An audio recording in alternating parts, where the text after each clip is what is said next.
¿Empezamos? El de micrófono de Carlitos.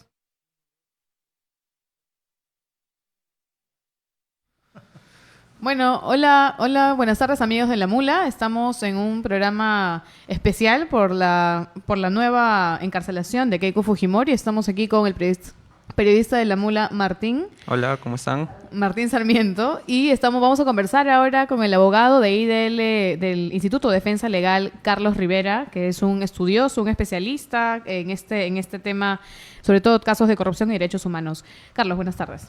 Buenas tardes, Laura, Martín. ¿Qué tal? ¿Cómo está, doctor? Y bueno, yo quería comenzar con la siguiente pregunta, ¿no? ¿Cómo entendemos nosotros cuando el juez Víctor Zúñiga Urday dice que la sentencia que él ha dictado no es vinculante a lo que dictó el TC?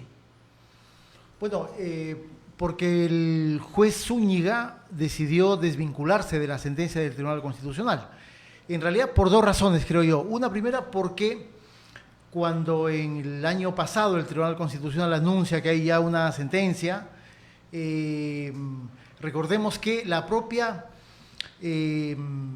de llegar a 4 votos en el Tribunal Constitucional fue toda una polémica, ¿no es cierto? Hay algunos que hemos venido sosteniendo que en realidad es difícil sostener que eso es una sentencia por el tipo de argumentos que tiene. Pero hay una cosa que el TC puede hacer y no lo hizo, que es declarar que los fundamentos y su decisión es un precedente vinculante. En realidad, por los propios problemas de la organización de la sentencia, el TC se ve limitado y no acude a esa posibilidad. Y por lo tanto, es una sentencia de un caso, resolvió la situación legal de Keiko Fujimori, pero en realidad no es un precedente vinculante que obligue a los jueces de la República a decidir de esa forma como resolvió el caso en ese momento. ¿Cómo, cuando usted dice sentencia que podría haber sido la sentencia del TC vinculante en otros casos, en otros pedidos de prisión preventiva para Keiko Fujimori, ¿en qué se diferencia o qué debió tener esta sentencia del TC para que pueda ser tomado en cuenta por el juez que la encarceló nuevamente Keiko ayer? Legalmente, el Tribunal Constitucional tiene la posibilidad, por su propia ley orgánica, de establecer de que por la calidad de los argumentos que ha desarrollado, por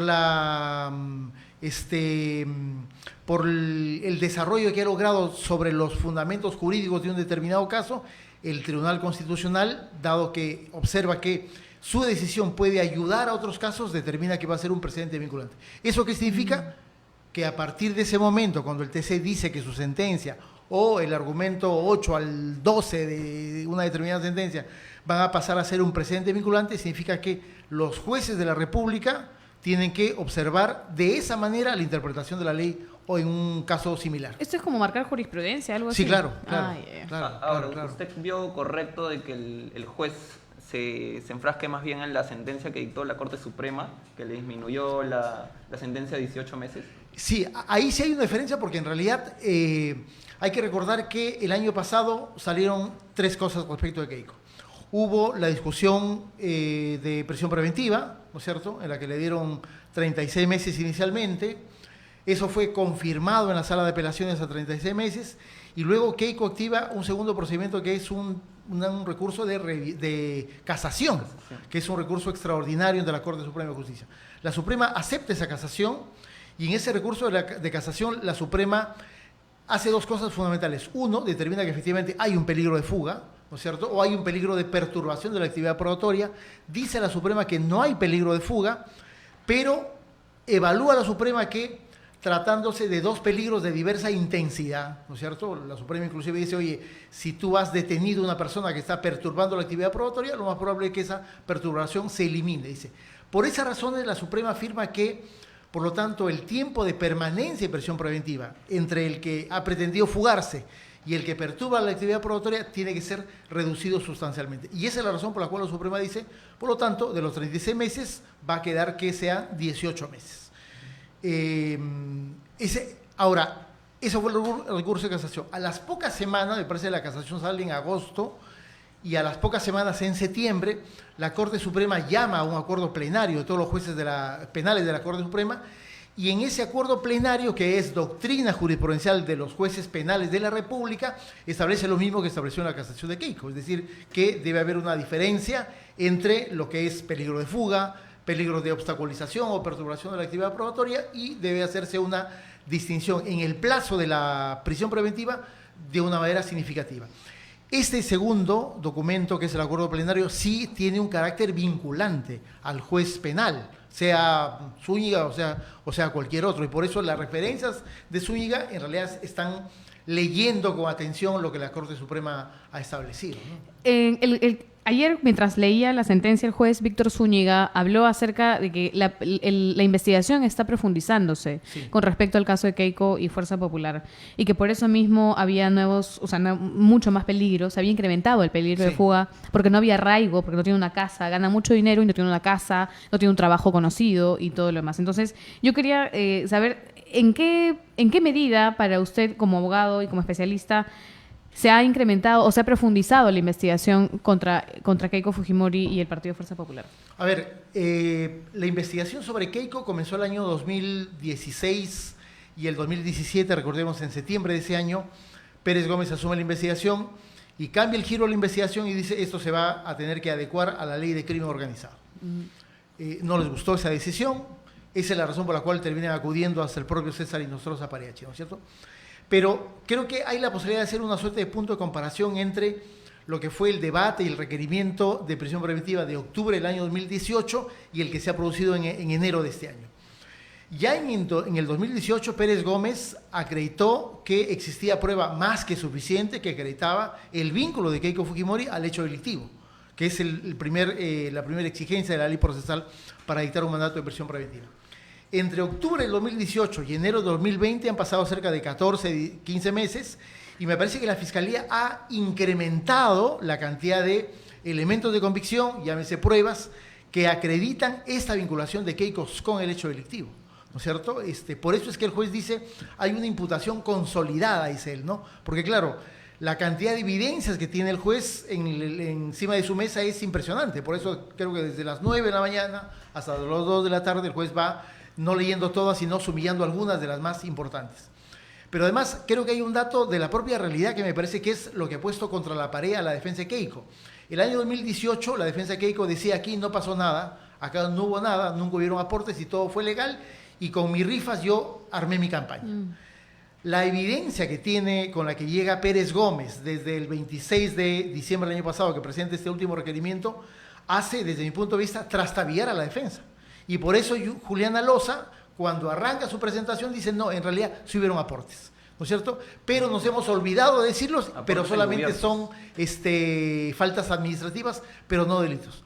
Pero bueno, ahí la defensa está cambiando sustancialmente de tesis de defensa. Y no lo está haciendo porque quiera cederle algo a la Fiscalía, lo está haciendo porque creo que la defensa ha sido demolida. No tiene de otra. No tiene otra. Y el único camino es el que desde un primer momento varios abogados le estuvieron recomendando a la defensa de Keiko y nunca quiso hacerlo. Es decir, reconocer que se trataban aportes de campaña y discutir si es que había o no un lavado de activos. El problema es que no tomaron esa alternativa y cuando Juliana Loza, en enero de este año, ¿no es cierto?, acepta que hay aportes, pero dice, no, solamente son aportes indebidos, no declarados, y por lo tanto solo faltas administrativas, me parece que ya lo hace cuando ella está, como se dice, entre la espada y la pared. Claro. Por lo tanto, el elemento de la prueba me parece que está absolutamente consolidado, como dice el juez, y creo que eso va a determinar, desde mi punto de vista, la posibilidad de que la Fiscalía, supongo que plantea una acusación en un tiempo muy corto. Doctor, ahora relacionado a los elementos de convicción sobre la obstaculización a la justicia, ¿cómo se relaciona la sentencia del primer... Seguimos con la sentencia del TC, ¿no? Porque el TC dice que ya no había obstaculización de la justicia en tanto ya se había disuelto el Congreso, entonces ya no había manera de obstaculizar. Sí, ese argumento en realidad lo utiliza Carlos Ramos, ¿no? Claro. Y ahí comienzan los problemas de la estructura de la sentencia del Tribunal Constitucional, porque el propio tribunal en muchas sentencias anteriores había dicho que la sentencia está compuesta por dos partes, el fallo y los considerandos. Y aquí en realidad es difícil identificar cuáles son los considerandos de la sentencia, porque hay una lista de considerandos que firma Blume, Sardón y Ferrero, y hay otro considerando que firma Ramos. Por lo tanto, ¿cuál es el argumento sobre el cual se libró a Keiko, ¿no? En realidad, los jueces del TC, salvo Ramos, Blume, Sardón y Ferrero, lo que hacen es en realidad asumir la posición de jueces penales. Y por eso entran a evaluar si es que hay o no delito y si es que hay o no prueba que acredite la Comisión de Derecho Delictivo. Bueno, el propio Ramos, en su voto singular, dice 12 veces, que eso es una labor del juez penal. Claro. Por lo tanto, eso es lo que siempre nos ha animado a decir, que es bien difícil tener la posibilidad de llamar a eso una sentencia. Por lo tanto, me parece que Zúñiga, cuando hace una evaluación sobre los elementos de convicción vinculados a la perturbación de la actividad probatoria o el peligro de fuga, lo que hace es de nuevo una valoración global de los hechos. Zúñiga no ha hecho una evaluación como algunos pretendían que haga, que decían, Zúñiga solamente tiene que hacer una valoración de los hechos desde el día que Keiko fue liberada hasta el día de la presentación del requerimiento de prisión preventiva. En realidad Zúñiga ha hecho una cosa completamente diferente y lo que ha hecho es una valoración global de los hechos, tanto para el peligro de fuga como para el peligro de perturbación. Y ahí hay otro elemento que me parece que es otro triunfo de la Fiscalía, porque recordemos que la Fiscalía el año pasado también amplió la cantidad de delitos que estaba imputando a Keiko. Ya no solamente era lavado de activos, sino era lavado, era organización criminal, delitos contra la fe pública y otros 2 delitos más. Y el de obstaculización, ¿no? Y el de obstaculización también, y ahí hay otro problema que tiene con su propia abogada, que termina siendo como que un lastre que tiene, porque la evidencia de que ha habido obstaculización está ahí sentada junto a Keiko Fujimori, ¿no es cierto? Y digo esto porque si hay algún elemento que, sobre todo para el peligro de fuga, utiliza el juez, es el elemento de la existencia de una organización criminal y el hecho de que Keiko está imputada como la jefa de esa organización criminal. Y el juez reflexiona y dice, oye, mira, en realidad, si existe acá una organización criminal y ella es la jefa, por lo tanto, la propia ley le habilita al juez de que en ese tipo de circunstancias, sin mayor argumento, pudiera dar una prisión preventiva. Es cierto, para un caso de esta naturaleza se debería tener una mayor exigencia y la posibilidad de establecer un peligro mucho más, un elemento mucho más concreto, pero el juez utiliza eso, la existencia de una organización criminal y el hecho de que hay una pena elevada. Él hace una prognosis de la pena, dice que por lo menos sería sancionada a 15 años, ¿no es cierto? Y que esa combinación de elementos determina que hay una suficiente sospecha, dice el juez, de que Keiko Fujimori podría fugarse. Aquí tenemos, ya yo creo que ya está quedando un poco más claro por qué es que Keiko ha vuelto a prisión, por qué se ha desestimado o por qué la sentencia del Tribunal Constitucional no es vinculante. Hay un grupo en el Tribunal Constitucional pensando distinto que otro grupo, encabezado por Blume, Ferrero, Sardón y por otro lado Carlos Ramos. Entonces eso es importante mencionar. Es importante mencionar también que existen más elementos de prueba y que Juliana Loza misma significa también un elemento de prueba en el peligro de obstaculización de la justicia.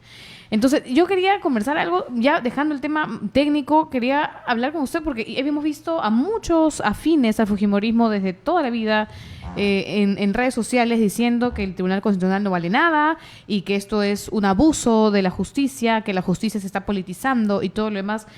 ¿Qué opinión le merece esto, este fenómeno o esto que siempre salen a decir, ¿no? Y aparte de eso, también hay otro bando, otras personas que están pensando que esto ya sería la derrota del fujimorismo, políticamente hablando, judicialmente hablando, y estaríamos desfujimorizándonos como país. ¿Cuál es su opinión? Mira, comienzo por eso último. En realidad, la derrota del fujimorismo no la generado el juez Zúñiga. En realidad, yo creo que es el propio fujimorismo y esa estrategia política tan suicida que tuvieron en los últimos 2 o 3 años, ¿no? Y me parece que el resultado se dio 2 días antes de la audiencia, que es en las elecciones del domingo último, ¿no?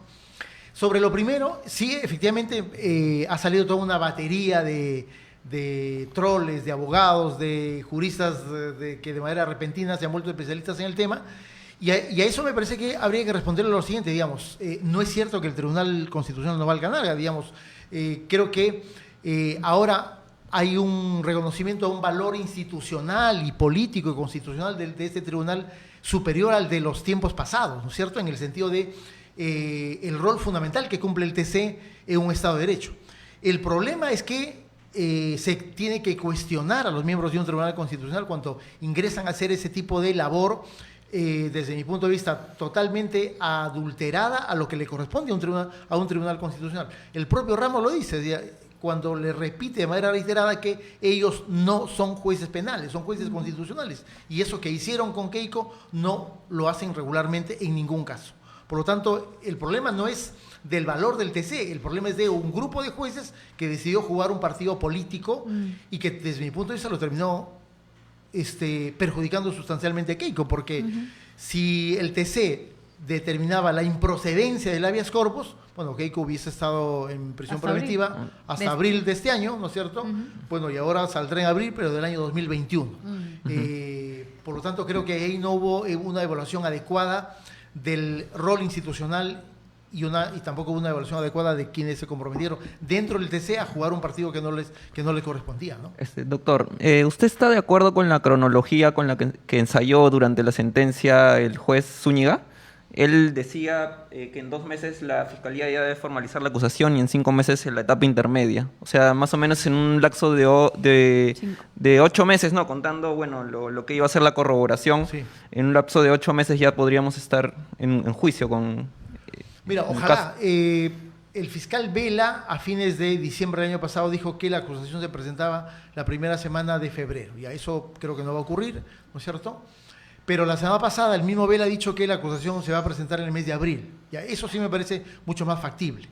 Y creo que con el hecho de que el día de ayer se ha dictado la prisión preventiva sobre Keiko, me parece que ya no necesariamente deberíamos hablar de posibilidades. Creo que ahora deberíamos hablar de una obligación de la Fiscalía de presentar una acusación, porque finalmente en los hechos lo que hemos escuchado el día de ayer es prácticamente una sentencia, cuando no lo es. En realidad es un auto de prisión preventiva y nada más. Pero el contenido del documento pareciera que ya estaba resolviendo el caso sobre el fondo, ¿no es cierto? Me parece que más da esa impresión cuando lo que se ha terminado de discutir es justamente la evidencia de la comisión del hecho delictivo, ¿no? Ahí queda, por lo tanto, sobre la mesa la responsabilidad del Ministerio Público. Y me parece que eso se tiene que hacer. Y efectivamente la presentación de la acusación determina que se va a cerrar la primera etapa, que es la investigación preparatoria. A su vez, la presentación de la acusación abre una siguiente etapa, que es la etapa intermedia, que es básicamente una etapa de control del contenido de la acusación, algo como lo que ha ocurrido con el caso Mal Heredia, que ha demorado, creo, ¿cuánto? 5 meses, ¿no es cierto? Creo que en este caso debería durar mucho menos, para tener la posibilidad de que hacia el segundo semestre del año, en algún momento, entre agosto, septiembre, eventualmente pudiera estarse ya comenzando el juicio. ¿Y usted cree que ya la Fiscalía está corriendo contra el tiempo con este caso específicamente, o qué elemento le faltaría para que, digamos, este proceso se pueda acelerar? Mira, en realidad estos casos son tremendamente complejos, ¿no? Por eso la ley, de alguna manera, les brinda una posibilidad de que haya una ampliación significativa en el plazo. Ahora, también es cierto que el caso, desde el momento que se adecuó a la ley de crimen organizado, que estamos hablando de septiembre del año 2017, ya está corriendo una fecha cercana a los 30 meses, ¿no es cierto? Por lo tanto, eso me parece que hay que tomarlo en consideración. Ahora, creo yo que ese tiempo no ha sido un tiempo desaprovechado, porque lo que hemos escuchado en la audiencia de prisión preventiva es una fiscalía que ha tenido la capacidad y la virtud de incorporar en el curso de la investigación todos los elementos de prueba posibles, que den cuenta de que efectivamente se trata de un lavado de activos, de que tiene un origen ilícito los fondos de Odebrecht, ¿no es cierto? Pero además creo que ha sido, sobre todo en los últimos tiempos, muy importante la corroboración de lo que es una suerte de prueba colateral, es decir, las declaraciones de Romero Pauletti, las declaraciones de Rodríguez Banda, las declaraciones de los otros empresarios, en realidad no necesariamente acreditan que la plata de Odebrecht es un dinero sucio, ¿no es cierto? Ni que hubo un lavado de activos, pero sí acredita una tesis fundamental del Ministerio Público, que Keiko Fujimori manejaba importantísimas sumas de dinero en efectivo, ¿no? Y que tenía una arbitrariedad absoluta sobre el manejo de este tipo de recursos, y que esos recursos se habían sido generados como consecuencia de campañas políticas. Por lo tanto, esa prueba colateral me parece que va a ser fundamental, y desde mi punto de vista es la prueba que determina que la abogada de Keiko cambie de versión, cambie de tesis de defensa, que es lo que en un juicio penal suele costar siempre muy caro, ¿no? Yo quería hablar, ya dejando un poco de lado el caso de Keiko, que nos queda muy claro en este momento. El caso de Paolo Ugaz, usted es el abogado de Paolo Ugaz, que tiene, hasta donde sabíamos, 5 procesos de parte de personas vinculadas o miembros del sodalicio en Fiscalía, ¿no? Así es. Entonces, hasta el momento, ¿cuántos procesos abiertos tiene Paolo Ugaz? A ver, procesos penales propiamente no hay uno. Hubo uno, que fue la querella de Eguren, que es con la que comenzó toda esta suerte de rush de denuncias penales contra Paolo Gas. Recordemos que esta primera denuncia origina un proceso en Piura. Discutimos la competencia, un tribunal de Piura determinó que podía juzgarse o debía juzgarse en Lima. En ese momento vino el desistimiento del obispo Eguren. Se llegó a enviar la carta para desistir de ese juicio. Sí, se desistió, tuvo que venir a Lima a firmar con su manito el propio desistimiento, pero automáticamente, me parece que a las 2 o 3 semanas de producible el desistimiento, se originó la segunda denuncia, que fue una denuncia por un supuesto falso testimonio. Comienza el argumento de que Paolo Gas es la productora del reportaje de Al Jazeera, el escándalo del sodalicio, y hay una denuncia penal por falso testimonio en la Fiscalía Penal de Piura. Eso de alguna manera lo hemos neutralizado porque le demostramos a la prueba fiscal que ella lo que había hecho es un copia y pega de la denuncia de Carlos Gómez Latorre, lo cual en realidad me parece que es una cosa media vergonzosa. Quejamos a la fiscal en el órgano de control interno del Ministerio Público en Piura y eso de alguna manera ha paralizado la investigación, pero la investigación está abierta. Y además, o sea, lo que sé es que hay una carta de Al Jazeera diciendo que Paolo Gas no es productora, no ha intervenido ni en nada de este documental The Sodalicious Scandal que ha sido producido por Al Jazeera. Entonces, ¿esto acaso no es una prueba fehaciente para que la Fiscalía o sea, el Poder Judicial simplemente cierre esos...? Yo diría no fehaciente, sino demoledora, ¿no es cierto? Claro, eso lo discutimos hace 2 semanas en la tercera acción legal que se ha presentado contra Paola por el mismo Carlos Gómez Latorre, ¿no es cierto?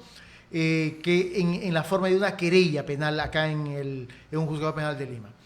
A buena hora que se ha producido un cambio en la legislación procesal penal y los jueces ahora tienen el deber de llamar a una audiencia de presentación de cargos antes de tomar una decisión de abrir un proceso penal, ¿no es cierto? Y eso fue bueno, porque al juez le demostramos de que Paolo Gas no era la productora, ¿no es cierto? Nuevamente mostramos nuestra carta de Al Jazeera. Más bien cuestionamos de por qué Gómez Latorre, si se siente tan ofendido y protege tanto su derecho al honor, ¿por qué no querellaba a Al Jazeera, que era la productora y la dueña además del reportaje de televisión? Bueno, ahí curiosamente la abogada de este señor dijo que no era posible comunicarse con Al Jazeera. Es decir, en esta época de las comunicaciones en tiempo real, ella dijo que no era posible comunicarse con Al Jazeera y Gómez Latorre dijo que le iba a costar mucho dinero. Bueno, está ahí. Ahora, el 17 de marzo tenemos una segunda presentación de cargos en una cuarta acción legal presentada por Paola o contra Paola por Luciano Reboredo, ¿no es cierto? Que a veces juega a ser troll, analista, en fin, tiene varios oficios. Pero el candidato, además de Solidaridad Nacional, ¿no? Exactamente, ex candidato de Solidaridad, como no podía faltar, ¿no es cierto? Él ha querellado a Paola porque dice que Paola, cuando lo ha llamado algo así como que sinvergüenza, lo ha ofendido su honor. O sea, Reboredo, que tiene un portal que se llama La Abeja, ¿no es cierto? Que creo que tiene 20 reportajes, 14 están dedicados a Paola. Además, en la peor manera y con los peores términos, de una manera absolutamente denigrante para una persona, él dice que cuando Paola lo califica así, está manchando su honor. Bueno, hay una presentación de cargos el 17 de marzo. Yo tengo ahí la expectativa de que igual se va a resolver de manera positiva para Paola.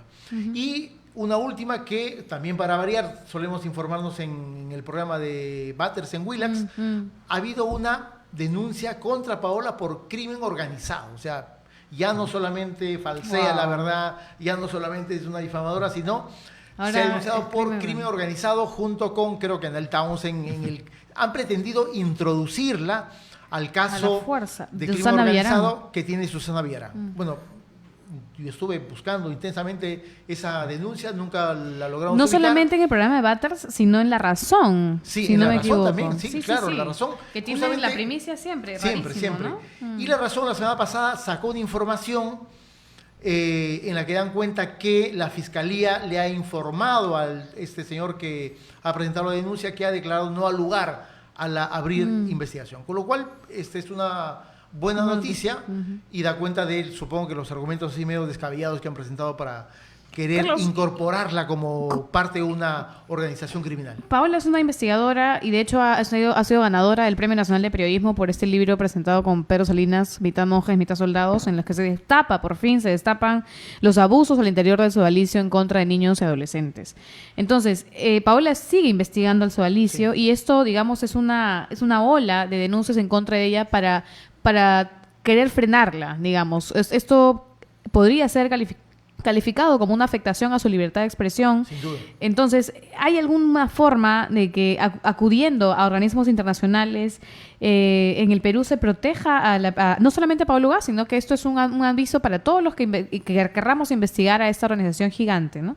Entonces, Sí, claro, ¿hay algún mecanismo de protección a Paola para que dejen